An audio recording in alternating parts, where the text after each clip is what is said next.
नमस्कार प्रिय विद्यार्थियों, हम लोग कक्षा 10 का चैप्टर पढ़ रहे थे विद्युत, जिसको हमने पूरा कर लिया। अगला चैप्टर हमारा है प्रकाश का परावर्तन व अपवर्तन। ठीक है, प्रकाश का परावर्तन और अपवर्तन वाला पार्ट है, ये फिजिक्स का चैप्टर है। और जब आप समझोगे, ठीक है, पूरा समझने का है, आज समझोगे तो बहुत अच्छे से समझ में आएगा। और इसमें ज़्यादा समझने का पार्ट है, इसलिए इसको ध्यान से समझना और पूरा करना आप। ठीक है, तो अपना जो चैप्टर है शुरू करते हैं। प्रकाश का परावर्तन और अपवर्तन, इसका पार्ट फर्स्ट शुरू कर रहे हैं अपन। तो सबसे पहले इसमें अपन समझते हैं प्रकाश क्या होता है। प्रकाश क्या होता है, तो देखो प्रकाश क्या है, एक प्रकार की ऊर्जा है। प्रकाश क्या है, एक प्रकार की ऊर्जा है जिसके द्वारा दृष्टि संवेदना उत्पन्न होती है। दृष्टि संवेदना उत्पन्न होती है।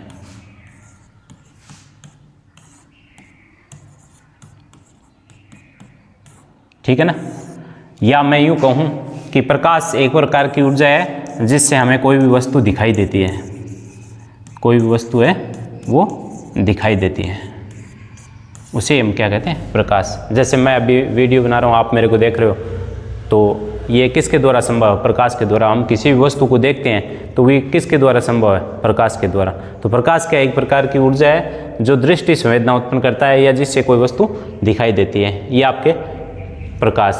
ठीक है, अब अपन सबसे पहले जो टॉपिक स्टार्ट करते हैं वो करते हैं प्रकाश का परावर्तन। प्रकाश का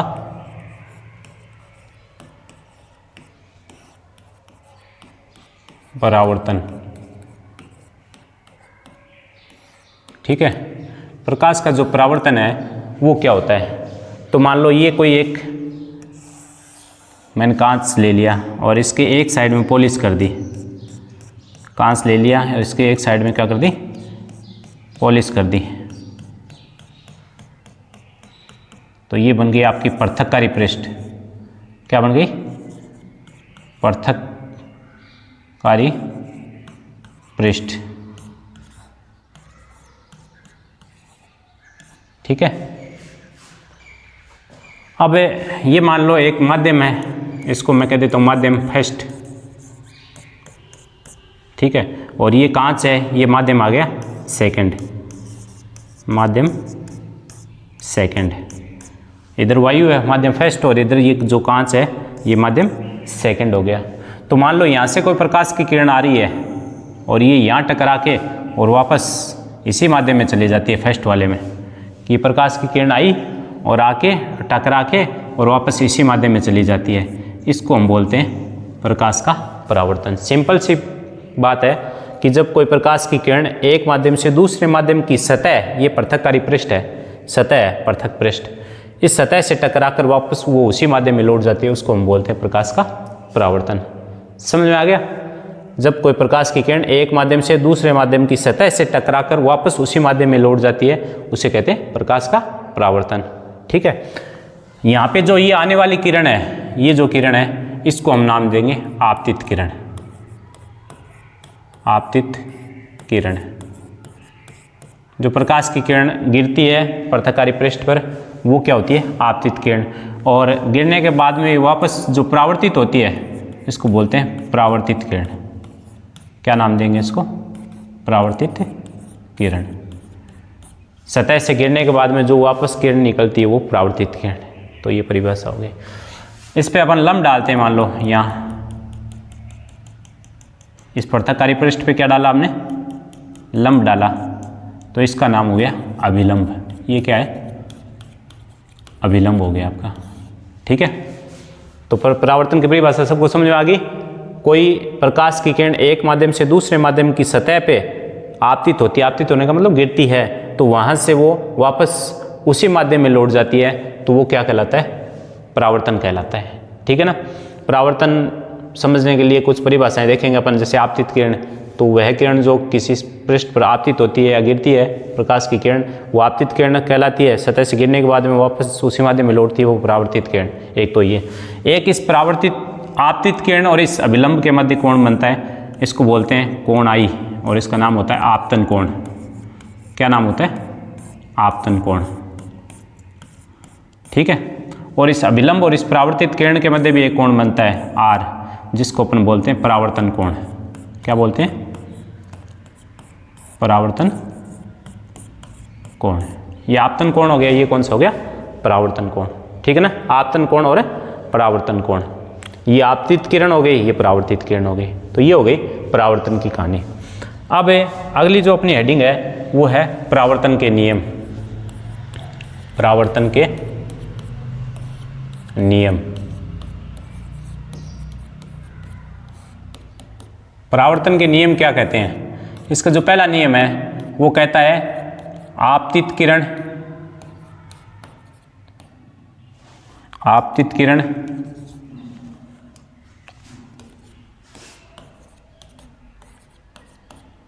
परावर्तित किरण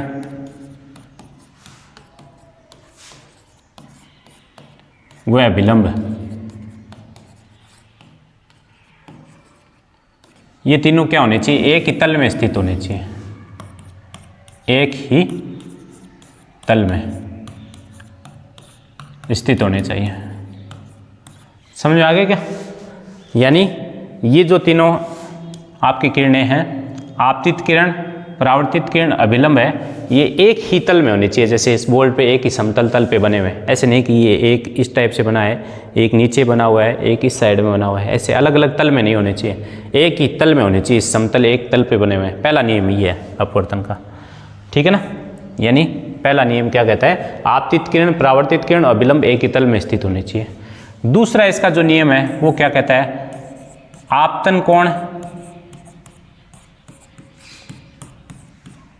का मान है वो परावर्तन कोण के बराबर होना चाहिए। आपतन कोण का मान किसके बराबर होना चाहिए? परावर्तन कोण के बराबर होना चाहिए। यानी कोण आई है आपका वो बराबर होना चाहिए किसके? कोण आर के। समझ आ गई बात? देखिए यहाँ पे ये जो आपतन कोण है ये बना है आपके सामने। आपतन कोण, आपतन कोण जो आई है उसका मान है इस परावर्तन कोण आर के बराबर होना चाहिए। दूसरा ये नियम कहता है। मतलब क्या हुआ इसका? कहने का मतलब आपतित किरण अभिलंब के साथ जिस कोण से गिरती है, ये मान लो 30 डिग्री के साथ इस पे गिर रही है, तो ये कोण भी कितना होना चाहिए आपका? 30 डिग्री होना चाहिए। अगर ये 45 से गिर रही है तो ये 45 से ही वापस परावर्तित होनी चाहिए। अगर 60 से गिर रही है तो 60 से परावर्तित होनी चाहिए। ये दूसरा नियम है। यानी ये दोनों कोण आई और कोण आर क्या होने चाहिए? बराबर होने चाहिए। ये दूसरा नियम है। समझ गए? तीसरा इसका जो नियम है वो कहता है कि ये जो परावर्तित किरण है उसकी चाल और आवृत्ति अपरिवर्तित रहनी चाहिए। चाल व आवृत्ति अपरिवर्तित रहनी चाहिए। अपरिवर्तित का मतलब बदलनी नहीं चाहिए, अपरिवर्तित रहनी चाहिए।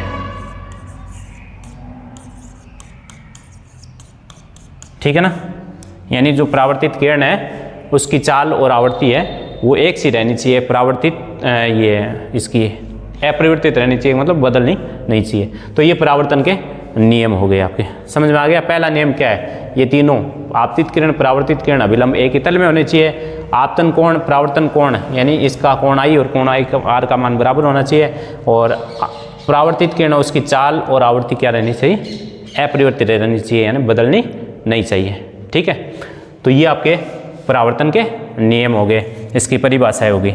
इससे संबंधित आपतित किरण पढ़ लिया, परावर्तित किरण नहीं पढ़ लिया, अपवर्तन पढ़ लिया और परावर्तन ये आपतन कोण पढ़ लिया और परावर्तन कोण पढ़ लिया अपन ने। ठीक है ना, देखो इसको थोड़ा सा। सबसे पहले अपन चलते हैं प्रकाश की तरफ। प्रकाश क्या है? प्रकाश एक प्रकार की ऊर्जा है जिससे हमें दृष्टि संवेदना उत्पन्न होती है। क्या उत्पन्न होती है? दृष्टि संवेदना। उसके बाद में आती है परावर्तन, प्रकाश का परावर्तन, कि जब कोई प्रकाश की किरण एक माध्यम से चलकर दूसरे माध्यम की सतह से टकराकर वापस उसी माध्यम में लौट जाता है तो उसे प्रकाश का परावर्तन कहते हैं। बताया था मैंने डायग्राम के द्वारा कि ये प्रकाश की किरण है, इस माध्यम से चल के और यहाँ आई और इस सतह से टकरा के वापस उसी माध्यम में लौट गई, तो ये हो गया आपका परावर्तन। यहाँ पे बताया ये गिरने वाली किरण आपतित किरण और ये वापस गिर के वापस जाने वाली किरण परावर्तित किरण। ये अभिलंब के मध्य और आपतित किरण के मध्य आपतन कोण, परावर्तित किरण और अभिलंब के मध्य परावर्तन कोण। ठीक है, तो ये आपको मैंने बता दिया। उसके बाद में आता है परावर्तन के नियम। तो परावर्तन के मुख्यतः 3 नियम। पहला नियम है आपतन कोण आई और परावर्तन कोण आर का मान बराबर होना चाहिए। एक ही बात है, वो ऊपर नीचे कोई दिक्कत नहीं। आई और आर का मान क्या होना चाहिए, बराबर होना चाहिए, पहला नियम। दूसरा नियम क्या कहता है कि आपतित किरण, परावर्तित किरण और अभिलंब तीनों एक ही तल में स्थित होने चाहिए। आपतित किरण, परावर्तित किरण, अभिलंब तीनों एक ही तल में स्थित होने चाहिए। और तीसरा है परावर्तित किरण की आवृत्ति और चाल अपरिवर्तित रहती है। परावर्तित किरण है उसकी चाल और आवृत्ति क्या होती है, अपरिवर्तित रहती है, मतलब बदलती नहीं है। ठीक है, इसके बाद में कुछ परिभाषाएं हैं जो हमने पढ़ी है। सबसे पहले है परावर्तित किरण, वे किरणें जो सतह से टकराकर वापस उसी माध्यम में लौट जाती है। सतह से टकराई और वापस उसी माध्यम में चलेगी, परावर्तित किरण, सामान्य सी परिभाषाएं हैं। फिर आपतित किरण, आपतित किरण कौन सी होती है, वे किरणें जो पृष्ठ पर आकर गिरती है, पृष्ठ पर आकर गिरने वाली किरणें आपतित और टकरा के वापस जाने वाली परावर्तित किरणें। आपतन कोण का मान, आपतन कोण क्या होता है, अभिलंब और आपतित किरण के मध्य बना कोण। अभिलंब और आपतित किरण के मध्य जो कोण बना था वो कोण क्या कहलाता है, आपतन कोण, जिसको आई से दिखाते हैं अपन। और एक होता है परावर्तन कोण। परावर्तन कोण क्या होता है, परावर्तन कोण है वो कहलाता है परावर्तित किरण और अभिलंब के मध्य बना कोण क्या कहलाता है, परावर्तन कोण। ठीक है, ये आपका परावर्तन कोण का मान आ गया। ठीक है, अब उसके बाद में अपन कुछ नोट देखते हैं, जिसमें पहला नोट अपन क्या लेते हैं, ये देखो, ये मान लो अपने कोई पृष्ठ है, पृथककारी पृष्ठ या परावर्तक पृष्ठ है, जिस पे पॉलिश कर दी एक साइड में अपन ने। अब ये अपना अभिलंब है, ये कौन है, अभिलंब। अब अपना प्रश्न क्या है कि मान लो कोई प्रकाश की किरण इस अभिलंब से आपतित हो रही है, प्रकाश की किरण है वो अभिलंब से आपतित हो रही है, तो वापस ये जाएगी तो अभिलंब से होकर ही ये परावर्तित होगी। अभिलंब से कोई प्रकाश की किरण आपतित हो रही है तो अभिलंब से परावर्तित होगी। अब आपसे पूछ लें कि आपतन कोण और परावर्तन कोण का मान बताओ, तो बच्चे जल्दी से कर देते हैं 90 डिग्री। सही होता है क्या, गलत कर देते हैं वो। आपतन और परावर्तन कोण है, यानी ये किरण इधर से आई है और इधर से वापस गई है, तो आपतन कोण और परावर्तन कोण का मान क्या हो गया, आपतन कोण आई और परावर्तन कोण आर, इन दोनों का मान क्या हो जाएगा भाई, 0 हो जाएगा। क्योंकि ये इस पे आ रही है, इस रेखा पे वापस जा रही है, इस पे आ रही है, इस पे ये वापस जा रही है, तो दोनों के बीच में जो कोण बन गया वो कितने डिग्री का हो गया, 0 डिग्री का। पहला नोट अपना ये है। दूसरा नोट क्या है, देखो दूसरा आपसे कैसे पूछ सकता है, दूसरा आपसे पूछ सकता है कि ये अपनी परावर्तक पृष्ठ है, इस परावर्तक पृष्ठ पे ये अभिलंब है और इस अभिलंब से कोई प्रकाश की किरण है वो 30 डिग्री के कोण से आपतित हो रही है, 30 डिग्री के कोण से आपतित हो रही है मान लो, तो परावर्तित होगी, तो उस परावर्तन कोण का मान बताना आपसे। दूसरा किस टाइप से पूछ सकता है, इस टाइप से। तो अगर 30 डिग्री से आपतित हो रही है तो अपने पढ़ा था परावर्तन के नियम में कि आपतन कोण का मान और परावर्तन कोण का मान क्या होता है, बराबर है। इसका मतलब परावर्तन कोण भी कितना हो जाएगा आपका, 30 डिग्री का। यदि ये प्रकाश की किरण 45 डिग्री के कोण से अगर आपतित होती है तो ये भी कितना हो जाएगा, 45। अगर ये 60 डिग्री के कोण से आपतित हो रही है तो ये कितना हो जाएगा, 60 डिग्री। समझ आई बात। दूसरा अपना ये नोट है कि जिस कोण से प्रकाश की किरण आपतित हो रही है उसी कोण से ये परावर्तित होगी, परावर्तन के नियम के अनुसार पढ़ा था। अगला अपने लिए नोट क्या है, अगला देखो,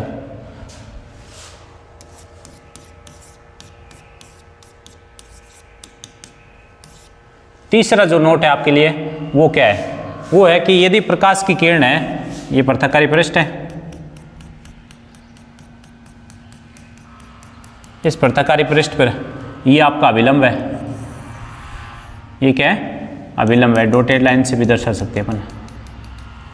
अब मान लो यहाँ पे ये कोई आपतित प्रकाश की किरण है, ये आपके 45 डिग्री के कोण से क्या हुई है, यहाँ पे आपतित हुई है और ये परावर्तित होगी, तो आप प्रश्न क्या पूछेगा, अब जो प्रश्न पूछेगा वो देखो, यहाँ पे आपसे कहेगा कि कोई प्रकाश की किरण है वो 45 डिग्री के कोण से, ये चित्र नहीं देगा, चित्र नहीं देगा, या दे दे तो भी सीधा पूछ सकता है आपसे, लेकिन इस ऐसा क्वेश्चन पूछेगा तब आपसे चित्र नहीं देगा।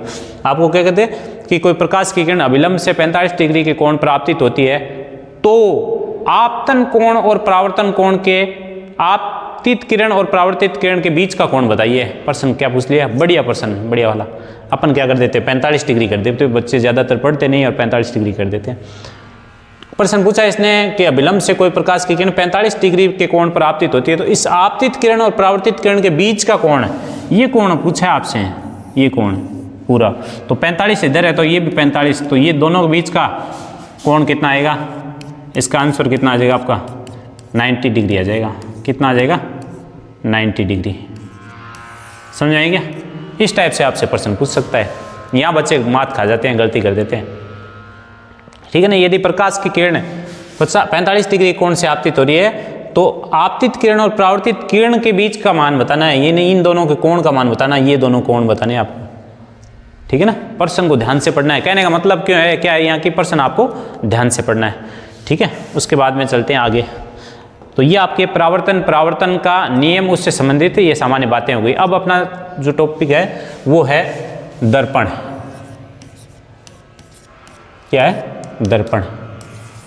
दर्पण क्या होता है, दर्पण जिसकी एक सतह पर अपने पॉलिश कर दी परावर्तक पदार्थ की, एक सतह पर ये आपका परावर्तक पदार्थ है। क्या है, परावर्तक पदार्थ है। तो एक ऐसी कांच की पट्टिका, ऐसी कांच की पट्टिका जिसके एक तरफ अपन, एक तरफ परावर्तक पदार्थ की क्या कर दें, पॉलिश कर दें। वो परावर्तक पदार्थ कौन सा हो सकता है, वो अपन रजत ले सकते हैं, चांदी, वो अपन निकल ले सकते हैं। तो उसे हम क्या कहेंगे, दर्पण कहेंगे।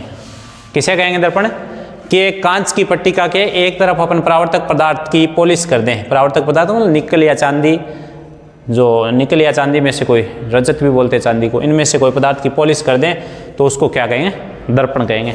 कोई पारदर्शी कांच की पट्टिका, उसके एक तरफ अपने क्या कर दिया, पॉलिश कर दिया परावर्तक पदार्थ की, जैसे चांदी या निकल इनकी, तो उसको क्या कहेंगे अपन, दर्पण कहेंगे। समझ आई बात? ये तो होगी दर्पण की डेफिनेशन। उसके बाद में आता है अपने दर्पण के प्रकार। दर्पण के प्रकार, तो अपन दो टाइप के दर्पण पढ़ेंगे यहाँ पे। एक तो पढ़ेंगे अपन समतल दर्पण, समतल दर्पण, और दूसरा पढ़ेंगे अपन गोलीय दर्पण, गोलीय दर्पण, ठीक है। दो टाइप के अपन दर्पण पढ़ेंगे, एक तो समतल दर्पण है, दूसरा गोलीय दर्पण। समतल दर्पण क्या होता है, समतल दर्पण, अब सबसे पहले अपन हेडिंग डालते हैं समतल दर्पण की। एक नंबर पे अपन लेते हैं समतल दर्पण। समतल दर्पण क्या होगा, समतल दर्पण समतल कांच की पट्टिका, कोई समतल कांच की पट्टिका है, समतल कांच की पट्टिका है, उस समतल कांच की पट्टिका के एक तरफ अपन ने परावर्तक पदार्थ की क्या कर दी, पॉलिश कर दी। परावर्तक पदार्थ की क्या कर दी अपन ने, पॉलिश कर दी, तो उसको कहेंगे अपन समतल दर्पण। उसे क्या कहेंगे हम, समतल दर्पण। कोई सीधी समतल कांच की पट्टिका है, ऐसे नहीं कि मुड़ी हुई, उभरी हुई या फिर अपने गोल हो, ऐसे नहीं। समतल कांच की पट्टिका है, उसके एक तरफ, पट्टिका पर एक तरफ परावर्तक पदार्थ है, उसकी क्या कर दें हम, पॉलिश कर दें, तो उसको क्या कहते हैं, समतल दर्पण कहेंगे अपन। समझ आ गई? सिंपल सी परिभाषा है, ऐसे परिभाषा कोई नहीं पूछेगा समतल दर्पण की परिभाषा बताओ, लेकिन सिंपल आपको ध्यान रखना है, कोई समतल कांच की पट्टिका, उसके एक तरफ यदि अपन परावर्तक पदार्थ जैसे चांदी या निकल की पॉलिश कर दें तो उसको क्या कहेंगे, समतल दर्पण, ठीक है। समतल दर्पण की क्या खास बात ध्यान रखनी है, एक तो इसकी फोकस दूरी है वो अनंत होती है, इंपॉर्टेंट है, ध्यान रखना आप। समतल दर्पण की जो फोकस दूरी होती है वो क्या होती है, अनंत होती है,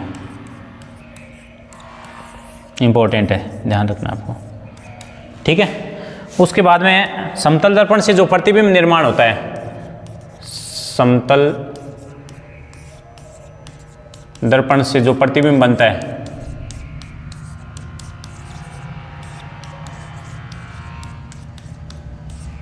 उनकी विशेषताएं, प्रतिबिंब निर्माण की विशेषताएं, क्या विशेषताएं होती हैं? समतल दर्पण द्वारा जो प्रतिबिंब बनता है उनकी क्या विशेषताएं होती है?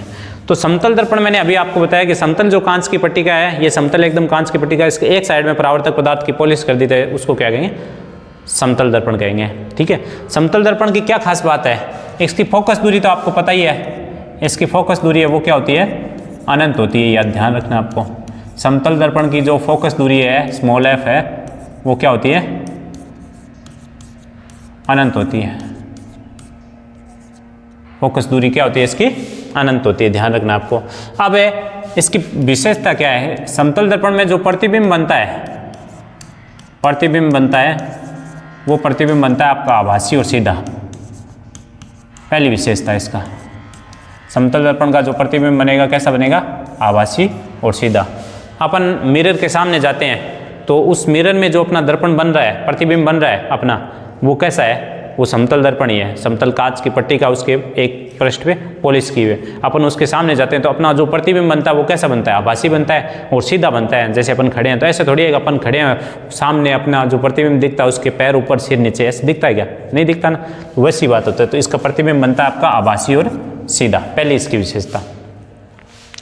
ठीक है, दूसरी इसकी क्या विशेषता है? दूसरी इसकी विशेषता ये है, मान लो ये समतल दर्पण है, इस समतल दर्पण के आगे अपने वस्तु यहाँ रखी, यहाँ ये वस्तु है मान लो 2 मीटर पर, तो जो प्रतिबिंब बनेगा वो इस दर्पण के पीछे 2 मीटर पर ही बनेगा यहाँ। ठीक है ना, जो प्रतिबिंब बनेगा वो 2 मीटर पर ही इसका प्रतिबिंब बनेगा। इसके कहने का मतलब क्या हुआ कि इस दर्पण से बिंब या वस्तु, ये क्या है आपके? बिंब या वस्तु, बिंब या वस्तु जितनी दूरी पर रखा है दर्पण के पीछे प्रतिबिंब उतनी दूरी पर बनता है। ये विशेषता होगी इसकी, समझ में आ गया? ये इसकी विशेषता होगी कि वस्तु है दर्पण से जितनी, वस्तु या बिंब है दर्पण से जितनी दूरी पर सामने रखी है प्रतिबिंब उतनी दूरी पर दर्पण के पीछे बनेगा। ये इसकी दूसरी विशेषता है, ध्यान हो जाएगी। इस दर्पण से बिंब या वस्तु सामने जितनी दूरी पर है उसका प्रतिबिंब दर्पण के पीछे उतनी ही दूरी पर बनेगा। ये दूसरी विशेषता होगी। तीसरी इसकी क्या विशेषता है?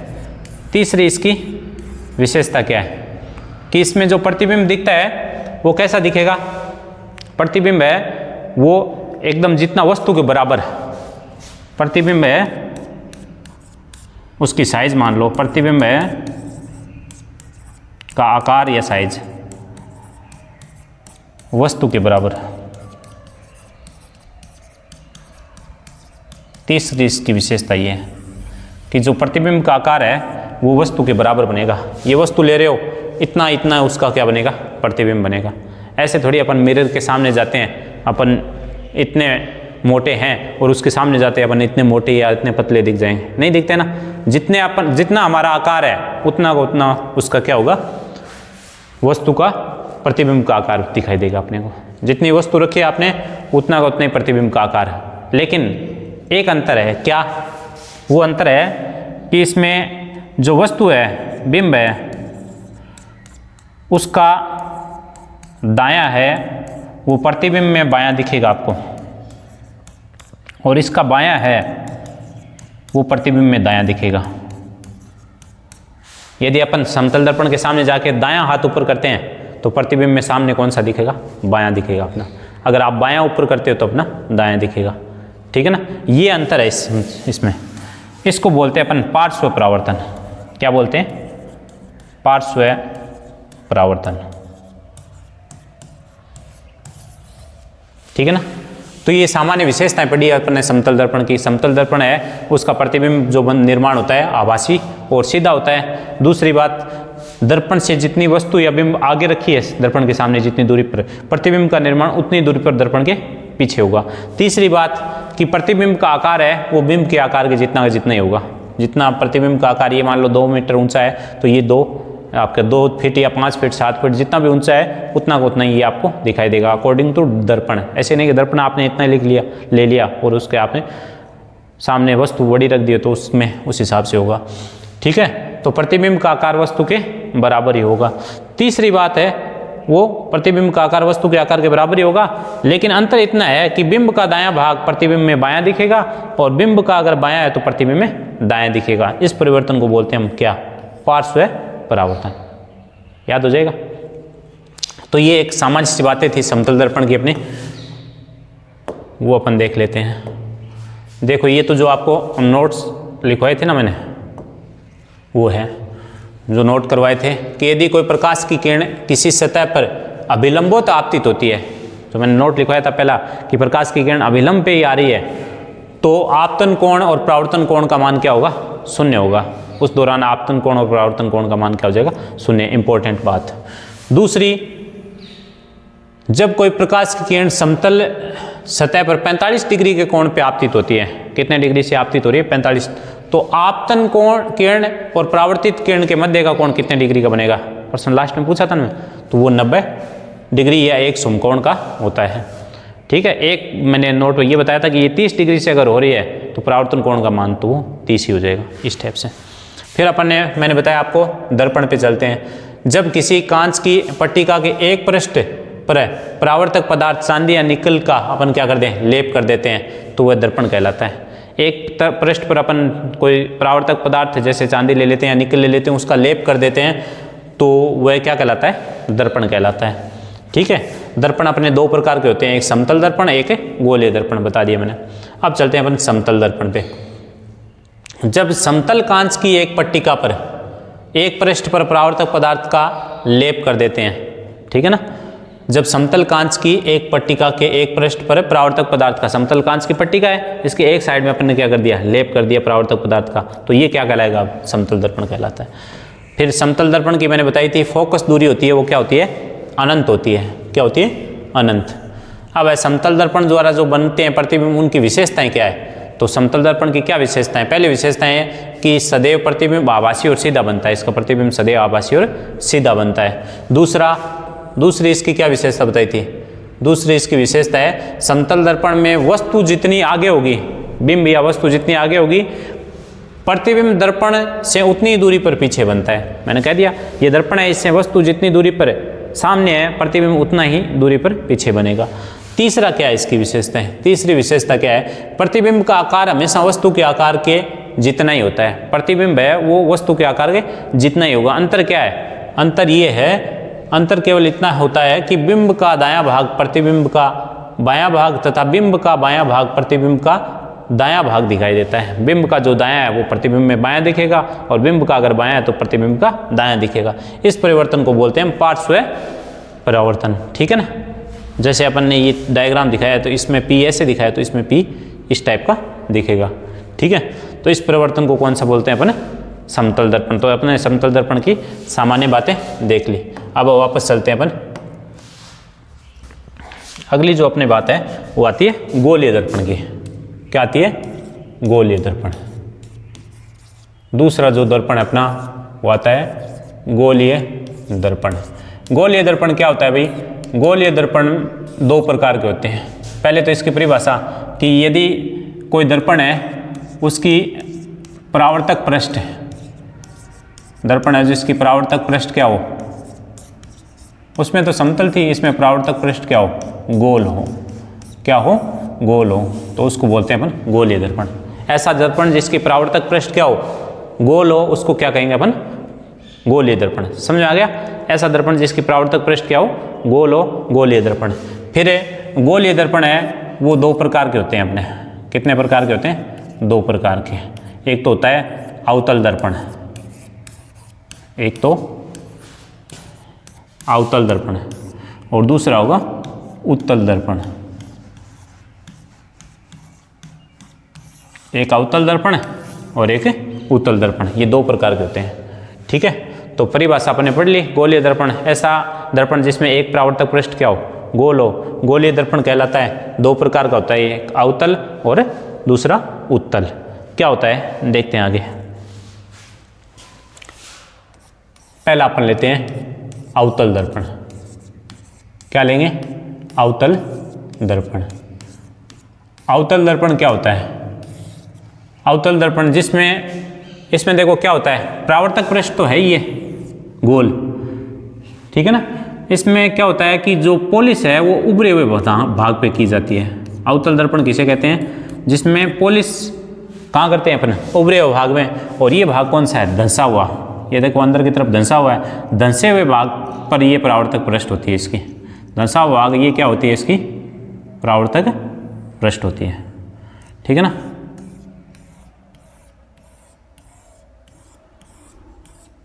समझ आ गई बात?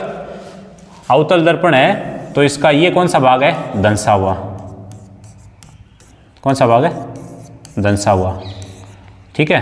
तो यहाँ पे प्रकाश की किरणें आके गिरती है, प्रकाश की किरणें आके गिरती है तो परावर्तन होता है। तो ये कौन सा हो गया?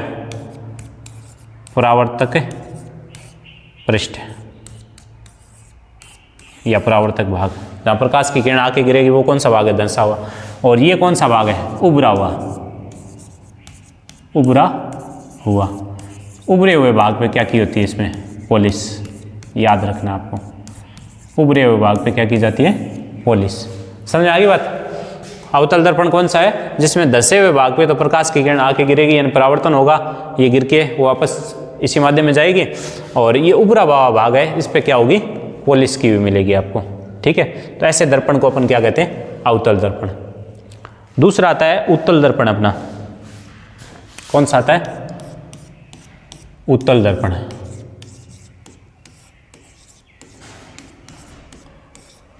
उत्तल दर्पण क्या होता है भाई? उत्तल दर्पण है इस टाइप से होता है, ये उत्तल दर्पण। इसमें ये धंसा हुआ भाग है,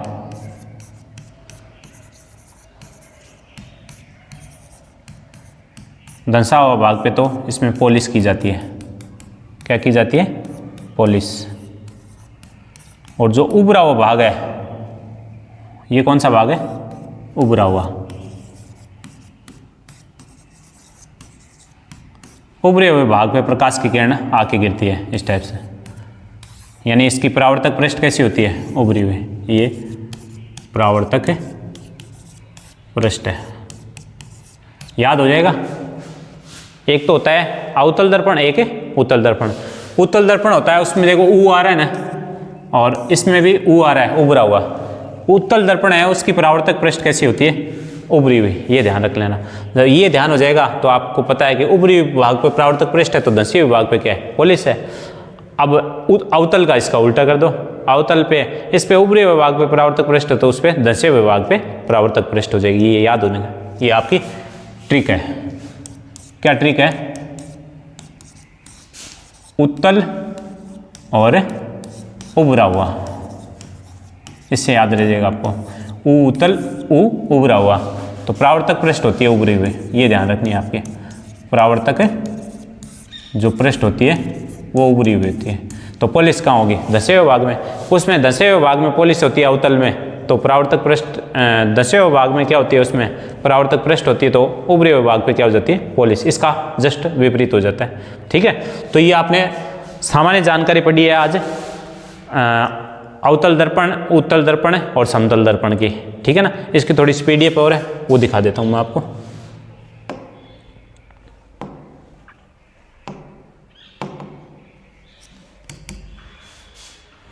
अब देखो गोलीय दर्पण। ऐसे दर्पण जिनका परावर्तक पृष्ठ क्या हो? गोल हो, गोलीय दर्पण कहलाते हैं। एक परावर्तक पृष्ठ क्या हो? इनके गोलीय हो। गोलीय दर्पण फिर दो प्रकार के होते हैं, अवतल दर्पण और उत्तल दर्पण। अवतल दर्पण क्या होता है? वह गोलीय दर्पण जिसका परावर्तक पृष्ठ अंदर की ओर धंसा हुआ। परावर्तक पृष्ठ का हो गया अंदर की तरफ धंसा होगा, अवतल दर्पण कहलाएगा। जब परावर्तक पृष्ठ धंसी हुई होगी, ये देखो दिखाया है, परावर्तक पृष्ठ धंसी होगी यानी प्रकाश की किरण आगे, तो उभरे हुए भाग पे क्या होगी? पॉलिश। तो अगली बात ये लिखी हुई है कि अवतल दर्पण में गोलीय कोश के उभरे हुए भाग पर परावर्तक पृष्ठ की पॉलिश की जाती है। पॉलिश कहाँ करेंगे? उभरे हुए भाग पे, तथा धंसे हुए भाग पर प्रकाश का क्या होगा? परावर्तन। तो सामान्य सी बात है, ये आपके अवतल दर्पण की कहानी है।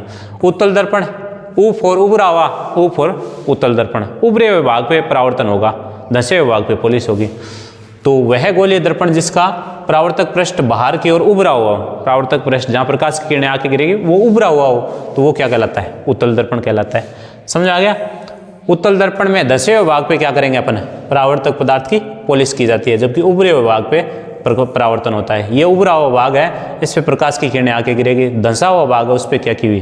पॉलिश की हुई है। ठीक है। तो ये मैंने समझा दिया, आपको समझ में आ गया हो गया।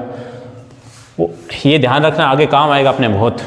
अवतल दर्पण है, उसमें धंसा हुआ भाग परावर्तक पृष्ठ होता है, इस पर पॉलिश करते हैं, पॉलिश नहीं सॉरी, प्रकाश का परावर्तन होता है इसमें धंसे हुए भाग में, और उभरा हुआ भाग है उस पर पॉलिश की जाती है। उत्तल दर्पण है, उसमें उभरे हुए भाग पे तो प्रकाश का परावर्तन होगा, ऊ फॉर उभरा हुआ, ऊ फॉर उत्तल दर्पण, उसमें परावर्तक पृष्ठ कैसी होती है, उभरी हुई, तो याद रह जाएगा, इसमें उभरी हुई है तो उसमें धसी हुई होगी, ठीक है, और पॉलिश इसमें धसे हुए भाग पे होगी, उसमें उभरे हुए भाग की। तो आज इस पार्ट में हमने, पहले पार्ट में अपन ने सामान्य जानकारियाँ पढ़ी है। नेक्स्ट आप बने रहिए अच्छे अच्छे आपके वीडियोज़ के लिए, ठीक है, थैंक यू।